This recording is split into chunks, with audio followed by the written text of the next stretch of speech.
बंधुओं, आज हम एक ऐसे पवित्र स्थली पर उपस्थित हैं, आदरणीय पटेल जी बहुत बहुत साधुवाद, जहाँ कोलीगढ़ राज्य की राजधानी रही और यहाँ भगवान बुद्ध के अस्थि अवशेष भी उपस्थित हैं।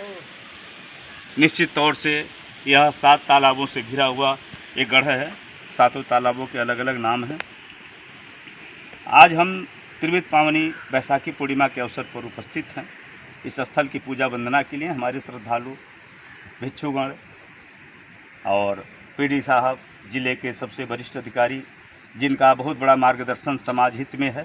निश्चित तौर से जो व्यक्ति कबीर साहब ने गुण लिखा कि जेकर जवन स्वभाव छुटत ना जीव से, नीम न मीठी हो सिंचज गुड़ घीव से। व्यक्ति का जो स्वभाव है, जो प्रवृत्ति है, वो दुनिया में किसी भी स्थान पर रहेगा तो अपनी प्रवृत्ति को परिलक्षित कर देगा। आदरणीय पीडी साहब के पास धर्म कूट कूट के भरा हुआ, परिवार में धर्म कूट कूट के भरा रहा। ऐसे में आप यहाँ उपस्थित रहे, बार बार जिले के हर कार्यक्रमों में उपस्थित होते हैं। बहुत बहुत साधुवाद आपको। हम यहाँ त्रिविध पावनी बैसाखी पूर्णिमा के अवसर पर आज 2024 में उपस्थित हैं। ये पूर्णिमा का विशेष महत्व भगवान बुद्ध के जीवन से संबंधित है। भगवान बुद्ध ऐसे दिन बोधिसत्व के रूप में माता के गर्भ में प्रविष्ट होते हैं और जन्म होता है, ज्ञान प्राप्त होता है, मृत्यु भी होता है।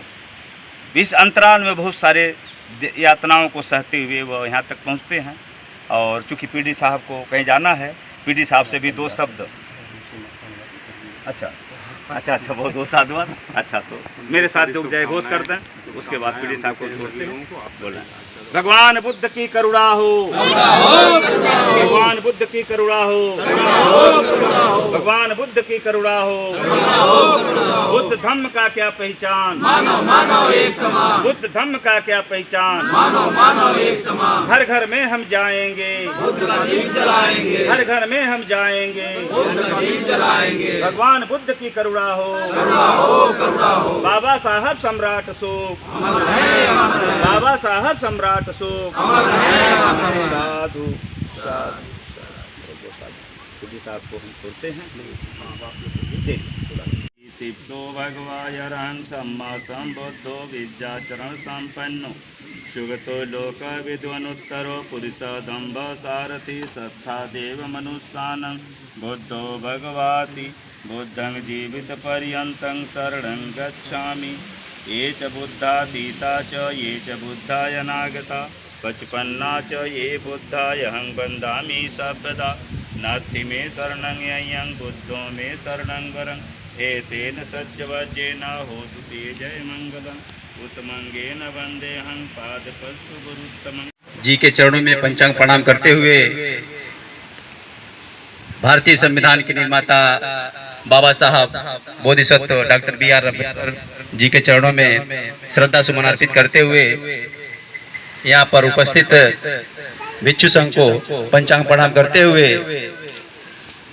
और यहाँ पर उपस्थित आदरणीय गुरुजी, जिनके कलमों के द्वारा आज ये रामग्राम विश्व स्तर पर अपना छवि बिखेरने वाला है और बिखेर रहा है। कलम दर्शन छापने में लग जाती है तो किसी की स्याही केवल लव लेटर में ही खत्म हो जाती है। कलम तो है, चलेगी ही, तलवार तो चलना है, चाकू तो चलना है। किसी की चाकू चलती है तो खून निकलता है। मार्गदर्शन दिया तो निश्चित तौर से एक परिवार में वो रह रहे हैं। पारिवारिक व्यक्ति तो हैं, लेकिन परिवार के साथ साथ वह ऐतिहासिक व्यक्ति। अब उनकी महत्ता हम न जान पाए तो अलग की बात है। हम महत्ता जानेंगे भी कैसे? हमारा विवेक ही नहीं महत्ता जानने के लिए। हमारे वहाँ रामलीला होता था, परम आदरणीय हरिश्चंद्र विश्वकर्मा जी उसका संचालन करते।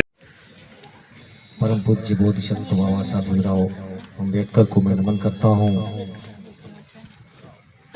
रामग्राम की इस पावन भूमि पर जहाँ बुद्ध पूर्णिमा के अवसर पर उपस्थित ये कुछ संघ को मैं पंचांग प्रणाम करता हूँ। इस पावन भूमि पर मुख्य रूप से इस भूमि को, इस जनपद नहीं, इस प्रदेश और देश की नजरों में लाने वाले परम आदरणीय श्रद्धेय गुरुवर परशुराम गुप्त जी, भारतीय बौद्ध महासभा के राष्ट्रीय सचिव परम आदरणीय रामचंद्र बौद्ध जी, परम आदरणीय गोपाल जी, यहाँ उपस्थित हमारी माताओं बहनों, नौजवान साथियों, धम्म साथियों, आप सभी लोगों को बुद्ध पूर्णिमा के इस पावन अवसर पर मैं मंगल कामनाएं प्रेषित करता हूँ। सभी लोगों को सादर नमो बुद्धाय, जय भीम। सम्मानित धम्म साथियों, आज का यह दिन गौरवशाली दिन है। आज ही के दिन परम आदरणीय जो गुरुदेव ने बताया, आज ही के दिन सिद्धार्थ गौतम लुम्बिनी वन में पैदा हुए। आज ही के दिन बोध गया में सिद्धार्थ गौतम बुद्ध बने। और आज ही के दिन कुशीनारा में, जो वर्तमान में इसे हम कुशीनगर कहते हैं, महापरिनिर्वाण तथागत भगवान गौतम बुद्ध को प्राप्त हुआ था। ये तीन बातें एक साथ इस दुनिया के किसी महापुरुष के साथ नहीं हुआ जो बुद्ध के साथ हुआ था। आज बैसाखी पूर्णिमा है। बैसाखी पूर्णिमा में हम बुद्ध पूर्णिमा भी कहते हैं, जैसा कि नाम से ही विदित है। बुद्ध मतलब बुद्धि। सिद्धार्थ जब बुद्ध हुए, जब उनको ज्ञान प्राप्त हुआ, इसी बैसाखी पूर्णिमा को हम बुद्ध पूर्णिमा भी कहते हैं। मैं डॉक्टर राजेंद्र प्रसाद जी को सुन रहा था। बुद्ध पूर्णिमा और आषाढ़ी पूर्णिमा, इसके बीच में 2 महीने का समय होता है, 60 दिन का। चूंकि